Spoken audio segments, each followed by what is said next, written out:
শুভ রাত্রি বন্ধুরা। তো এই তো রাত্রি এখন 10টা বাজতে যায়।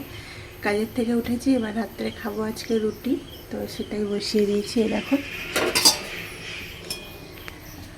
গরমকালে সব থেকে কঠিন কাজ হচ্ছে এই রুটি বানানো। জানি না আমার সঙ্গে কে একমত হবে। সব থেকে আমার যেন মনে হয় কঠিন কাজ। খুব সুন্দর রুটি বেলতে পারি, গোলও হয়, ফুলেও খুব সুন্দর, কিন্তু এই গরমে ভাজতে গেলেই প্রচুর গরম লাগে। বাইরে কিন্তু হাওয়া দিচ্ছে, ঘরের ভিতরে কোনো হাওয়ার প্রভাব নেই, ঘরে প্রচুর গরম।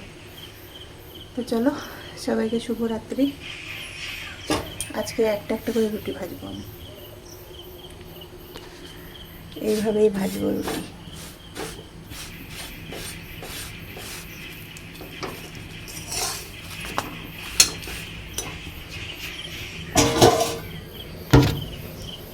সত্যি প্রচুর গরম পড়েছে।